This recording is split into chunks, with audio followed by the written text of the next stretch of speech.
The following program was provided by an independent producer solely responsible for its content. The opinions expressed do not necessarily represent the views of this station, its staff, board of directors, or underwriters.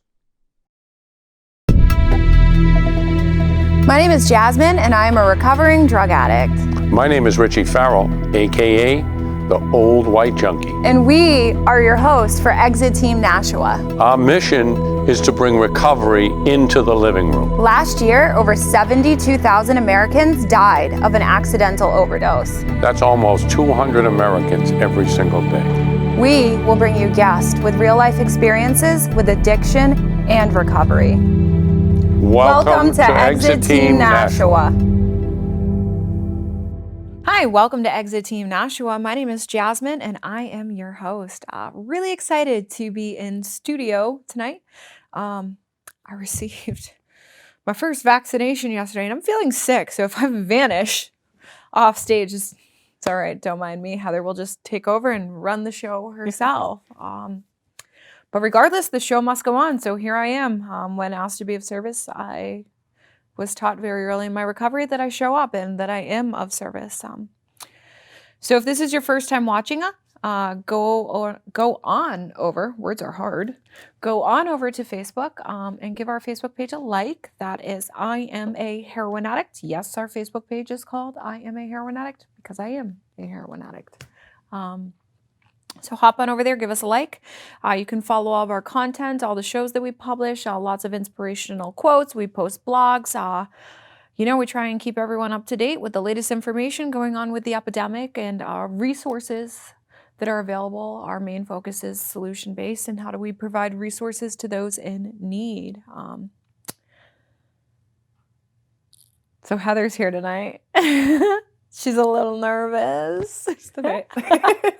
So you guys can't see, but it's like it's intimidating in studio, and it looks like behind us there's like a brick wall, and like we're just sitting here, but it's not. There's lights everywhere and cameras everywhere and a green screen, but y'all don't see that. We do.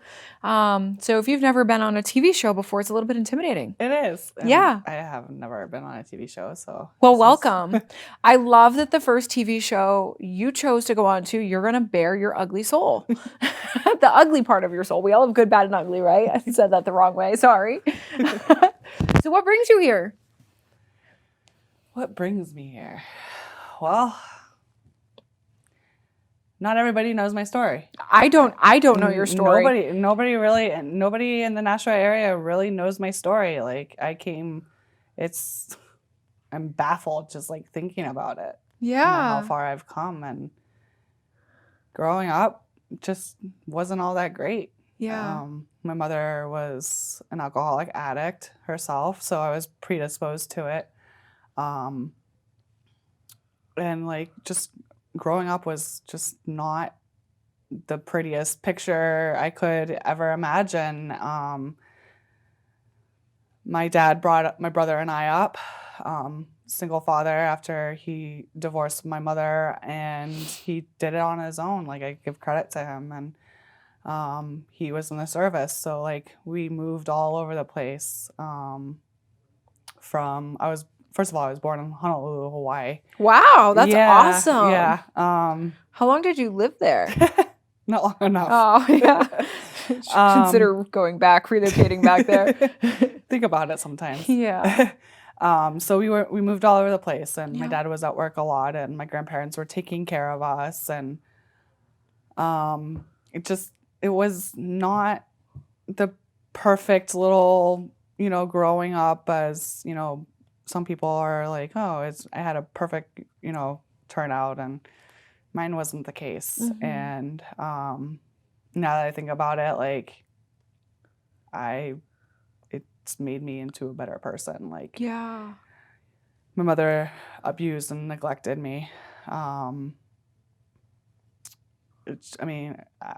don't remember any of this because, like, I was little, but from what I was told, it was... So, how old were you when your, dad took you and parted ways?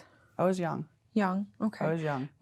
So after your dad took you and left your mom, did you, still talk to your mom, or, Over the years, so we, at that point, like we had already established, my dad was at that point already remarried to my stepmother, who took me in as her own. That's powerful. That's a hard thing to do. Yeah. That's awesome. Yeah, it was hard. And like, I'm grateful for the woman that raised me, because like without her, I don't know where I would be. She raised me to be, I mean, it was tough even with living with my dad and stepmother. Like that was a little rough around the edges. And it just, I don't know how to explain it. Like it was, from what I recall growing up, it was a lot of moving around, a lot of like no stability. just no stability. Yeah. But like my stepmother and father are great people. I mean, I have him back in my life today. Yeah. I couldn't say that 2 years ago. 2 years ago, he told me that in order for me to be in his life, that I needed to have at least 1 year clean and sober. And here I am at 2 years clean and sober. Like, I'm getting ready to take a trip down to Florida. I'm coming. Let's go. With my dad. Like, it's amazing. That's like awesome. I kept to it. And but like growing up, it was rough. Okay. So how old were you? So growing up, like mama abused and neglected you, dad took you, but you bounced around a lot. I bounced around a lot. How old were you when you first picked up? When I first picked up, I experienced with, my dad used to give me wine a lot. Yeah. How old were you? Probably 8 years old. Okay. If not a little older. Yeah. Did you love it? I hated it. You hated it? I hated it. I hated the wine. And that was that. Like I went through school. I was bullied in school. Yeah. I was teased a lot. Like it was just, and then we moved. So there's like a lot of underlying conditions Yeah. here. There's like a lot of underlying factors. Yeah. So I moved, we actually moved up here. So I lived in Georgia for 10 years. That's where like everything happened. Like my sisters were born. We moved up here in 1999, and I've been up here since.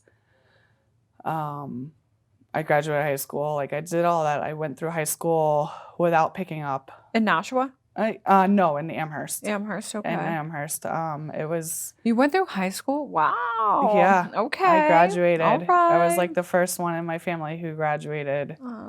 And like, school was all right. I was stubborn. I didn't want to go through it. I didn't want to do it. I hated just being in school, but I did it, and I got through it. I had there was a couple of times where I want to go to college. I want to go to, my high interest was going to culinary school. I wanted to do that, and then here I am working in recovery. So nothing really went as planned.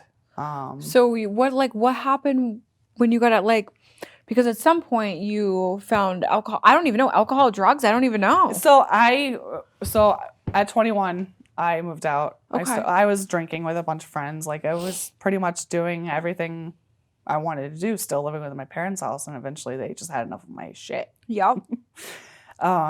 So I was partying every weekend. I was hanging out with people, and I eventually got kicked out. Okay. I had gotten my own place. It took a couple of months to get my own place, but once I got my own place, that's everything. That's where it hit. Yeah. I had gone to a party in Nashua with a high school friend, and there's drinking, obviously, and everybody was passing around the blunt. And I don't remember what happened here, there, and then or in between. All I remember was somehow I got home, and I called my best friend the next morning, and I'm like, I just did something really bad. I was like really disappointed and crying. That's so great. Dude, I I'm love like, you I so don't want much. to do this. She goes, what happened? I said, I just smoked weed for the first time in my life. At 21 years old, I'm smoking weed. Like,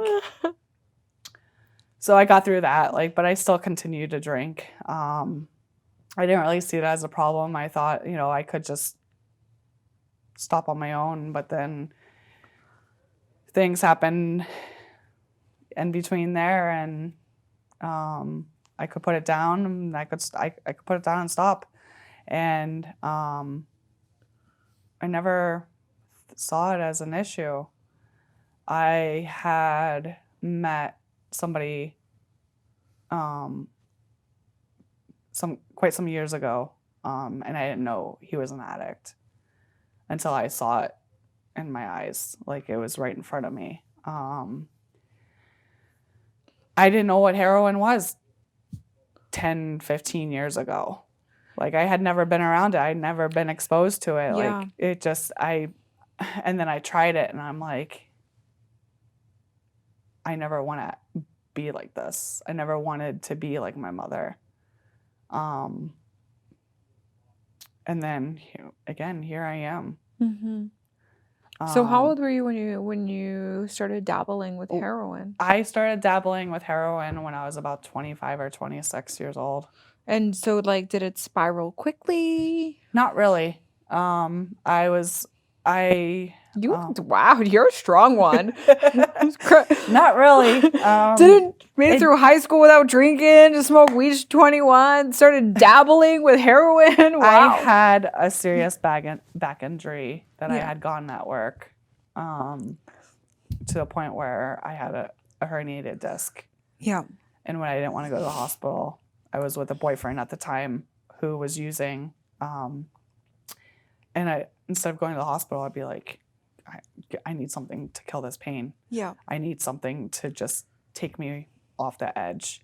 And I did. And like, it would happen every now and then. Like, I mean, it happened a lot, but not like, it wasn't an everyday kind of thing. It was once in a great while. And when I went to the hospital, they gave me Percocets. Barely touched those. I hated the feeling of those. I had a gallbladder surgery just over 11 years, coming up on 11 years ago, and they gave me Vicodin, and I hated the feeling of that. Like, I knew that if I had gotten into any kind of pain pills, then that was the end of it. Mm-hmm. The first relationship that I was in was a very toxic relationship. Towards the end, he was very abusive. Mm-hmm. And then I ended up having a restraining order on him for 2 years. And then, my next relationship that I had gotten into, I mean, it lasted a long time. He was an active addiction, and that's everything that happened when we were together just kind of like spiraled down towards the end. And I started using. Mm-hmm. I picked up at 29 years old. And the first time I tried Coke, that was it. I was in for it. Mm-hmm. And I knew what I was getting into because I watched him go through it. So how long did you struggle with your substance use disorder for? Not very long. That's awesome.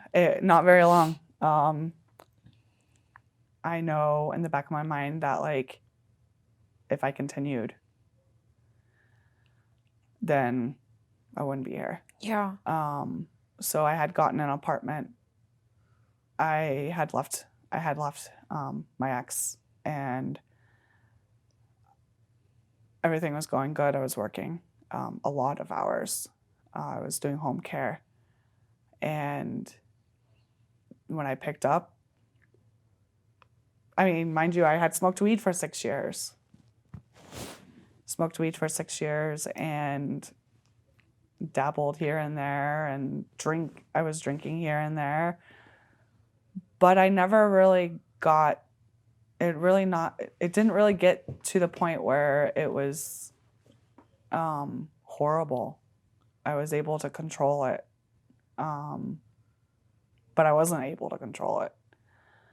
I finally just, once I decided that enough was enough, I just was like, I can't do this anymore. And I went to rehab. My first detox was Hampstead Hospital, and it was all right. I also, and then, well, I'm sorry, I had gone to Phoenix House, and that was a shit show. After leaving, So you went to Hampstead Hospital and then Phoenix House. So you went Yeah. detox and then you went for treatment. yeah, Okay. after leaving Phoenix House, I completed the program. I guess part of me wasn't really ready because I was back at it again. Yeah. And then I got arrested just a few days after being out of rehab. I got arrested in Salisbury, Mass, on a drug charge. And everybody asked me, "What? You?" I never imagined you being arrested on a drug charge. Yeah, it happened. It is. So I was in jail for 2 months, and that really opened. At that point, it opened up my eyes. And I was court ordered to go into a program from getting out of jail and then going into a program. I hated the program. I was in a few different programs. I hated them. But I managed. I was on Suboxone at the time, and I hated the way Suboxone made me feel. I eventually weaned myself off of it. Asked the doctor, how do I taper myself off? And I just did it on my own, and I was fine. That was in the summer of actually 3 years ago. So what, 2018? Sorry, 4 years, coming up on 4 years. I ended up staying with a friend who now has, I'm pretty sure she has like 11 years clean. Wow. Yeah. So I stayed with her, and then I was like, you know what, I got to do something. Like, I need to just I wanted to get back to Nashua. I've always had my own apartment. I've always had the nice car, the nice apartment, and then I got everything taken away. Yep. Because the disease doesn't respond to reason. You have Right. all the reasons not to do it, but if we don't feel okay, we're Right. going to keep using to mask those feelings. Right. So I moved back to Nashua after being away. I was in Boston for several months, and What were you in Boston for? I had to be in a treatment. You went to treatment in Boston? Per court ordered. Oh, you bougie, huh? Going to that Boston treatment? I hated it. Mass Ave, Oh, okay. where I had to do my drug testing. At one point, I was homeless and living in a wet shelter. And here I am on Suboxone, doing it. That was rough. Yeah. And eventually I just was like, you know what, screw all this. I want to go back home. And, when that happened, I knew if I had left Massachusetts, then I was going to have a warrant. My probation officer called me in September and had asked me, why haven't you checked in? I haven't checked in because I'm back in my hometown, So I ran that. I ran with that for a while. I ran that for with that warrant for 2 years, and then just everything in between. So I actually, going back after I had gotten a year clean, I moved out of the sober house I was in, and I got my own place. I was already fully off of the Suboxone. I got my own place. Things didn't go so well, and I relapsed again.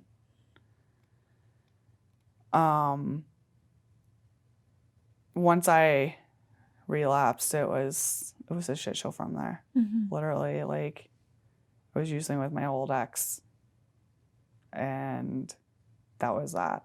Mm-hmm. I wanted to get clean because I knew, like, if I continued to do what I was doing, I was gonna be dead. So, with that said, that I smoked pot to deal with the withdrawals, and I did that for a few months, and needless to say, after all of that, like, eventually those emotions caught up to me. I didn't want to be here. I called my sister one day and I told her I'd rather overdose. And she got me into the hospital. And from there, it was just like, so I went to a hospital. I was in the, it's like, I suffer from not only substance use disorder, but depression, anxiety, PTSD, all of that. And those are the types of things that, like, those hit hard. Mm-hmm. So that hit me. Like, I went to the hospital. I was in the hospital for 6 days, got on the right medication. I didn't want to be on the medication, but that's what helped me. Mm-hmm. So then, because I had cravings also, I was put on naltrexone, and that really helped me. So then, you know, it just everything that happened spiraled down 2 years ago. I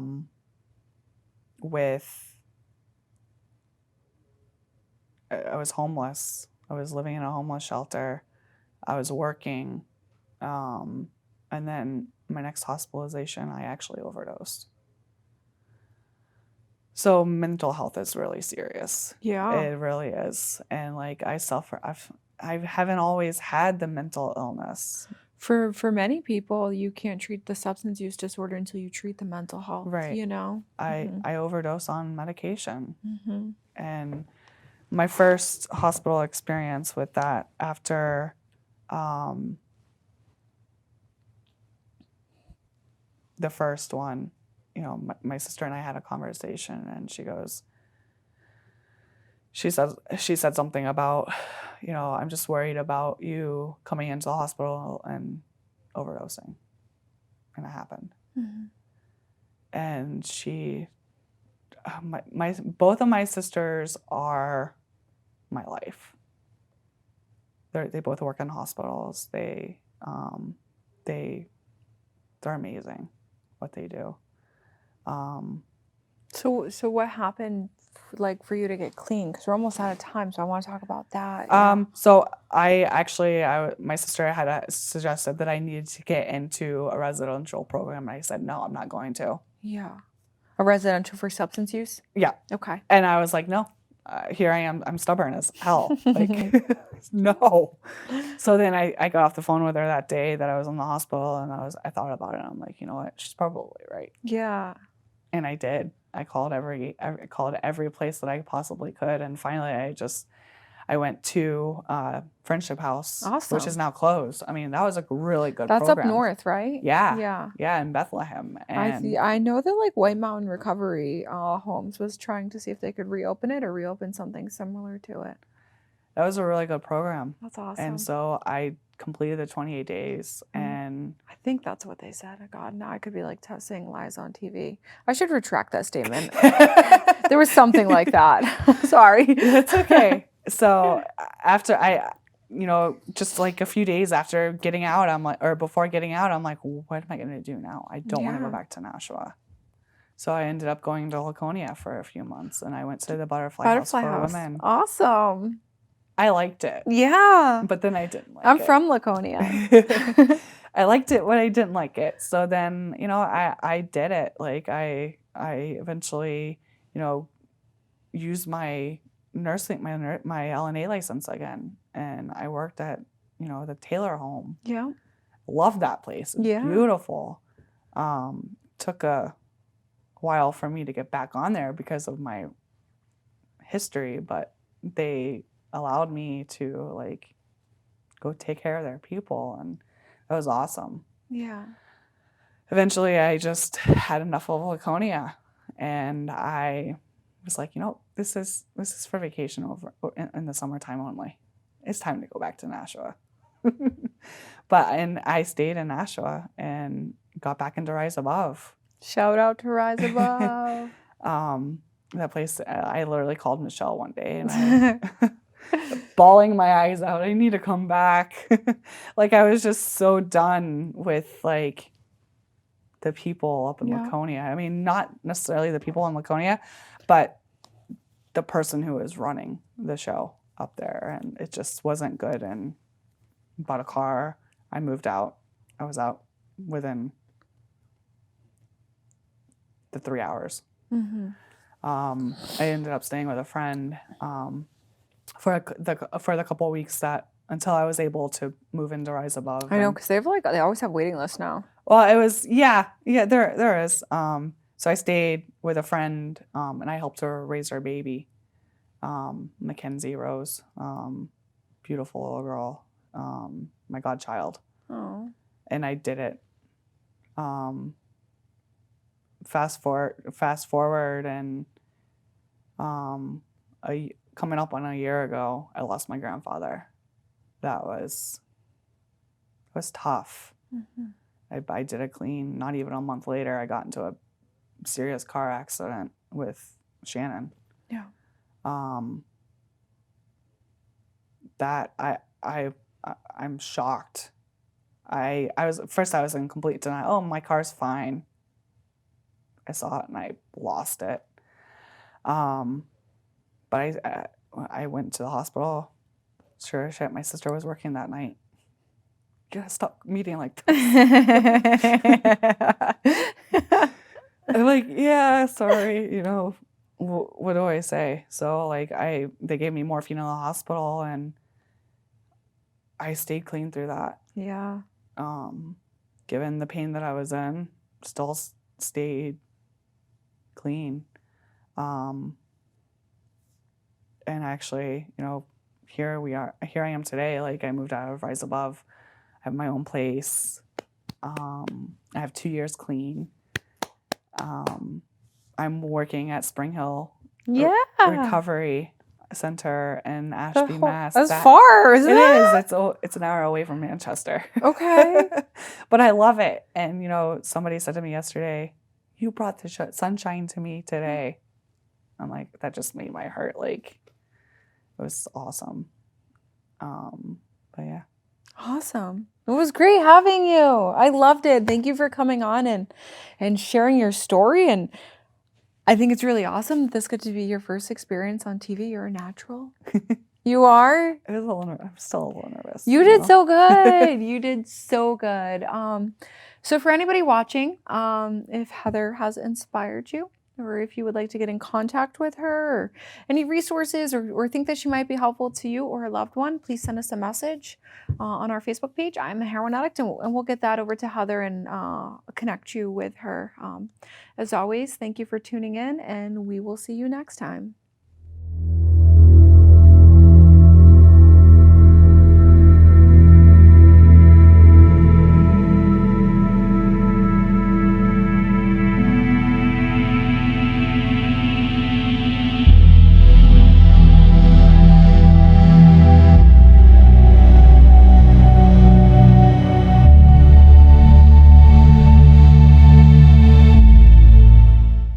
The preceding program was provided by an independent producer solely responsible for its content. The opinions expressed do not necessarily represent the views of this station, its staff, board of directors, or underwriters.